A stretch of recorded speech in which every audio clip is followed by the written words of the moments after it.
Hello friends, स्वागत है आपका अपने YouTube channel study with as 21 में। तो फ्रेंड, लुसेंट जीके का संपूर्ण अध्ययन का क्लास चल रहा और यह उसका आज भाग 2 है। और फ्रेंड, वीडियो स्टार्ट करने से पहले अगर आपने अभी तक मेरे चैनल को सब्सक्राइब नहीं किया है तो मेरे चैनल को सब्सक्राइब कर लीजिए ताकि जो भी वीडियो मैं बनाऊँ उसका नोटिफिकेशन आप तक पहुँच सके। तो चलिए फ्रेंड, स्टार्ट करते हैं वीडियो। तो आज हम पढ़ेंगे प्राग ऐतिहासिक काल के बारे में। तो जिस काल में मनुष्य ने घटनाओं का कोई लिखित विवरण उद्धृत नहीं किया उसे प्राग ऐतिहासिक काल कहते हैं।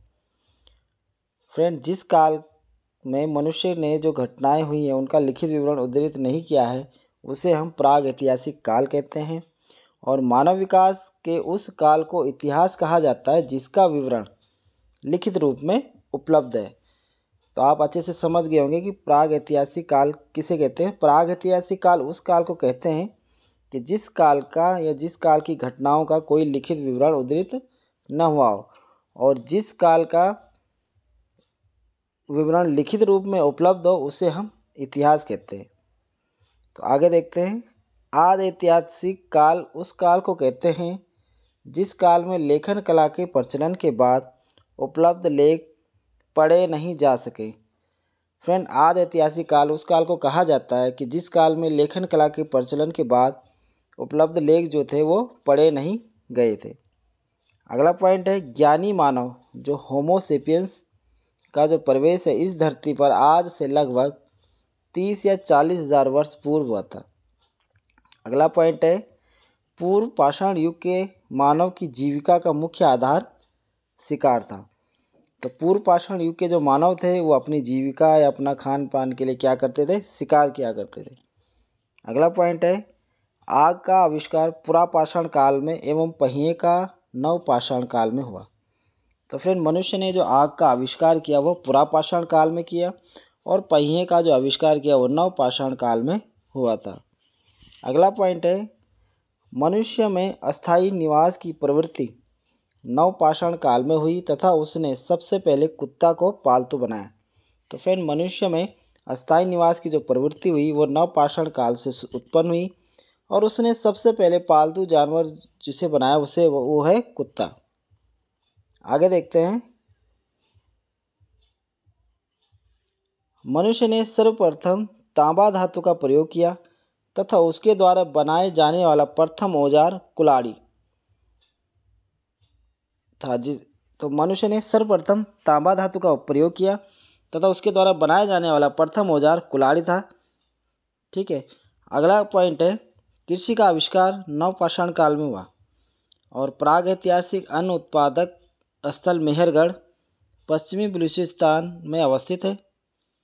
तो कृषि का आविष्कार नवपाषाण काल में हुआ और प्राग ऐतिहासिक अन्न उत्पादक स्थल मेहरगढ़ जो है वो पश्चिमी बलूचिस्तान में है। कृषि के लिए अपनाई गई सबसे प्राचीन फसल गेहूं एवं जौ थी। तो मनुष्य ने जो सबसे पहली फसल उगाई थी वो थी गेहूं और जौ। अगला पॉइंट है पल्लवारम नामक स्थान पर प्रथम भारतीय पुरापाषाण कलाकृति की खोज हुई थी।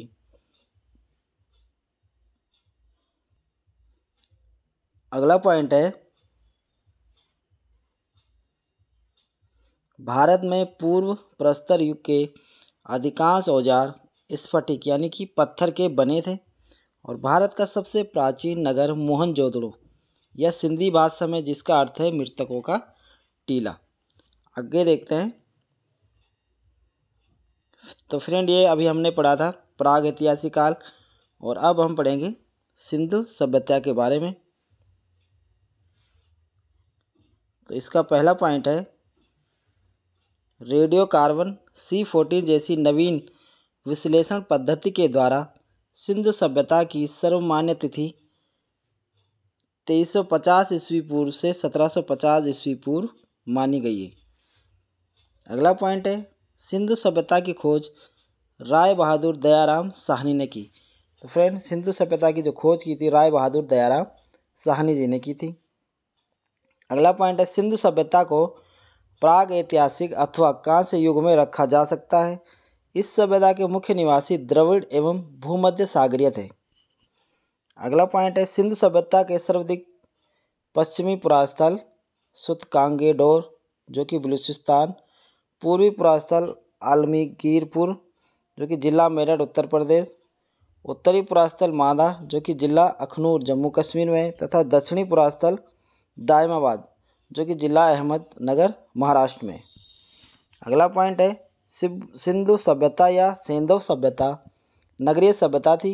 सेंधव सभ्यता से प्राप्त परिपक्व अवस्था वाले स्थलों में केवल 6 को ही बड़े नगर की संज्ञा दी गई है। ये है मोहनजोदड़ो, हड़प्पा, गढ़वारीवाला, धोलावीरी, राखीगढ़ी एवं कालीबंगन। अगला पॉइंट है स्वतंत्रता प्राप्ति पश्चात हड़प्पा संस्कृति के सर्वाधिक स्थल गुजरात में खोजे गए। अगला पॉइंट है लोथल एवं सुतकोतदा सिंधु सभ्यता का बंदरगाह था। अगला पॉइंट है जुते हुए खेत और नक्काशीदार ईंटों के प्रयोग का साक्ष्य कालीबंगन से प्राप्त हुआ है। अगला पॉइंट है मोहनजोदड़ो से प्राप्त अनागार संभवतः सेंधव सभ्यता का सबसे बड़ी इमारत है। अगला पॉइंट है मोहनजोदड़ो से प्राप्त बृहद स्नानागार एक प्रमुख स्मारक है जिसके मध्य स्थित स्नान कुंड 11.88 मीटर लंबा व 7.01 मीटर चौड़ा एवं 2.43 मीटर गहरा है। अगला पॉइंट है अग्निकुंड लोथल एवं कालीबंगन में प्राप्त हुआ है। अगला पॉइंट है मोहनजोदड़ो से प्राप्त एक सील पर 3 मुख वाले देवता पशुपतिनाथ की मूर्ति मिली है। उनके चारों ओर हाथी, गेंडा, चीता एवं भैंसा विराजमान है। अगला पॉइंट है मोहनजोदड़ो से नर्तकी की एक कांस्य मूर्ति मिली है। अगला पॉइंट है हड़प्पा की मोहरों पर सबसे अधिक एक श्रृंगी पशु का अंकन मिलता है। अगला पॉइंट है मन के बनाने के कारखाने लोथल एवं चंदूड़ों में थे। तो फ्रेंड ये कुछ वस्तुएं हैं जैसे आयातित वस्तुएं और प्रदेश हैं। सिंधु काल के जो विदेशी व्यापार थे जैसे तांबा, ये खेतड़ी, बलूचिस्तान और ओमान से आयातित होती थी। उसी प्रकार चांदी जो है अफ़गानिस्तान और ईरान से आयात किया जाता था। सोना कर्नाटक, अफ़गानिस्तान और ईरान। उसी प्रकार टिन अफ़गानिस्तान और ईरान। उसी प्रकार गोमेद सौराष्ट्र और लाजवर्द मेसोपोटामिया और सीसा ईरान से आयातित था। अगला पॉइंट है सिंधु सभ्यता की लिपि भाव चित्रात्मक है। यह लिपि दाईं से बाईं ओर लिखी जाती थी। जब अभिलेख एक से अधिक पंक्तियों का होता था तो पहली पंक्ति दाईं से बाईं और दूसरी बाईं से दाईं ओर लिखी जाती थी। अगला पॉइंट है सिंधु सभ्यता के लोगों ने नगरों तथा घरों के विन्यास के लिए ग्रिड पद्धति अपनाई। अगला पॉइंट है घरों के दरवाजे और खिड़कियां सड़क की ओर न खुलकर पिछवाड़े की ओर खुलती थे। केवल लोथल नगर के घरों के दरवाजे मुख्य सड़क की ओर खुलते थे। अगला पॉइंट है सिंधु सभ्यता में मुख्य फसल थी गेहूं और जौ। अगला पॉइंट है सेंधववासी मिठास के लिए शहद का प्रयोग करते थे। अगला पॉइंट है रंगपुर एवं लोथल से चावल के दाने मिले हैं जिनसे धान की खेती होने का प्रमाण मिलता है। चावल के प्रथम साग से लोथल से प्राप्त हुए थे। अगला पॉइंट है सुरकोतदा, कालीबंगन एवं लोथल से सेंधवकालीन घोड़े के अस्थिपंजर मिले हैं। अगला पॉइंट है तौल की इकाई संभवतः 16 के अनुपात में थी। अगला पॉइंट है सेंधव सभ्यता के लोग यातायात के लिए 2 पहिया एवं 4 पहियों वाली बैलगाड़ी या भैंसा गाड़ी का उपयोग करते थे। आगे देखते हैं। अगला पॉइंट है मेसोपोटामिया के अभिलेखों में वर्णित मेहलुहा शब्द का अभिप्राय सिंधु सभ्यता से है। अगला पॉइंट है संभवतः हड़प्पा संस्कृति का शासन वणिक वर्ग के हाथों में था। अगला पॉइंट है पिग्गट ने हड़प्पा एवं मोहनजोदड़ो को एक विस्तृत साम्राज्य की जुड़वा राजधानी कहा है। अगला पॉइंट है सिंधु सभ्यता के लोग धरती को उर्वरता की देवी मानकर उसकी पूजा करते थे। अगला पॉइंट है वृक्ष पूजा एवं शिव पूजा के प्रचलन के साक्ष्य भी सिंधु सभ्यता से मिले हैं। अगला पॉइंट है शास्त्रिक चिन्ह संभवतः हड़प्पा सभ्यता की देन है। इस चिन्ह से सूर्य उपासना का अनुमान लगाया जाता है। सिंधु घाटी के नगरों में किसी भी मंदिर के अवशेष नहीं मिले। अगला पॉइंट है सिंधु सभ्यता में मातृ देवी की उपासना सर्वाधिक प्रचलित थी। अगला पॉइंट है पशुओं में कुब्बड़ वाला सांड इस सभ्यता के लोगों के लिए विशेष पूजनीय था। अगला पॉइंट है स्त्री मृण मूर्तियाँ मिट्टी की मूर्तियाँ अधिक मिलने से ऐसा अनुमान लगाया जाता है कि सैंधव समाज मात्र सत्तात्मक था। अगला पॉइंट है सैंधववासी सूती एवं ऊनी वस्त्रों का प्रयोग करते थे। अगला पॉइंट है मनोरंजन के लिए सैंधववासी मछली पकड़ना, शिकार करना, पशु पक्षियों को आपस में लड़ाना, चौपड़ और पासा खेलना आदि साधनों का प्रयोग करते थे। अगला पॉइंट है सिंधु सभ्यता के लोग काले रंग से डिजाइन किए हुए लाल मिट्टी के बर्तन बनाते थे। अगला पॉइंट है सिंधु घाटी के लोग तलवार से परिचित नहीं थे। अगला पॉइंट है कालीबंगन एकमात्र हड़प्पा स्थल था जिसका निचला शहर सामान्य लोगों के रहने हेतु भी किले से घिरा हुआ था। अगला पॉइंट है पर्दा प्रथा एवं वेश्यावृत्ति सैंधव सभ्यता में प्रचलित थी। अगला पॉइंट है शवों को जलाने एवं गाड़ने यानी दोनों प्रथाएं प्रचलित थी। हड़प्पा में शवों को दफनाने जबकि मोहनजोदड़ो में जलाने की प्रथा विद्यमान थी। लोथल एवं कालीबंगन में युग्म समाधियां मिलती थी।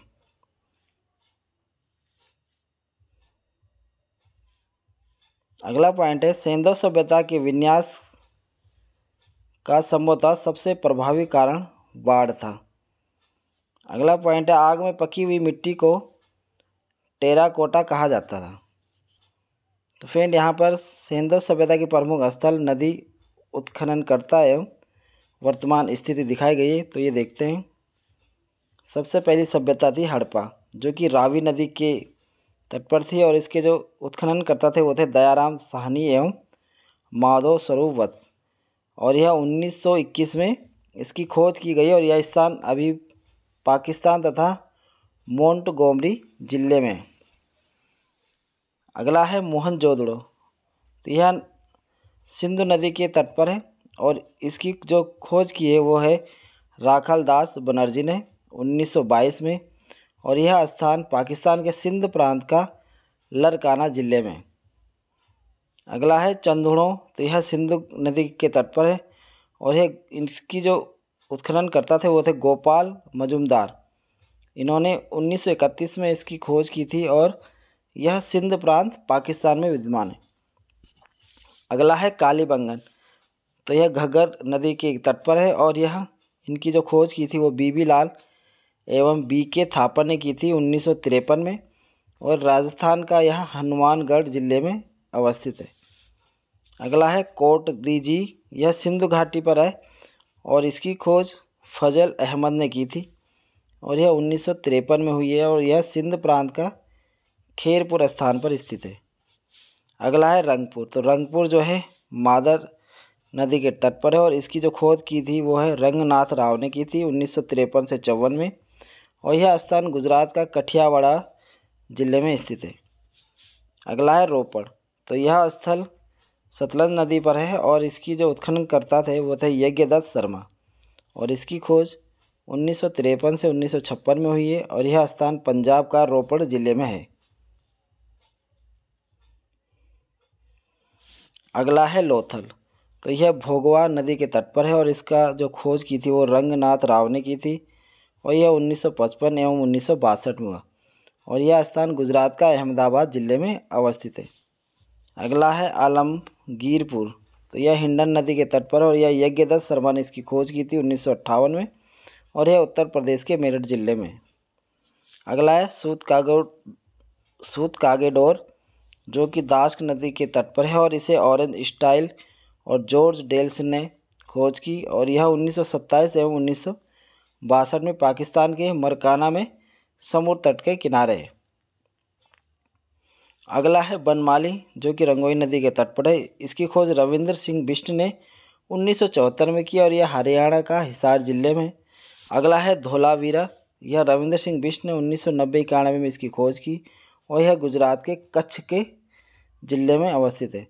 तो फ्रेंड ये ल्यूसेंट जीके के संपूर्ण अध्ययन की क्लास थी जिसका आज भाग 2 था। आपको वीडियो कैसी लगी कमेंट बॉक्स में ज़रूर लिखना और अगर आपको मेरी वीडियो पसंद आती है तो लाइक और शेयर ज़रूर करें और मेरे चैनल को सब्सक्राइब करें ताकि जो भी मैं वीडियो बनाऊँ उसका नोटिफिकेशन आप तक पहुंच सके। धन्यवाद।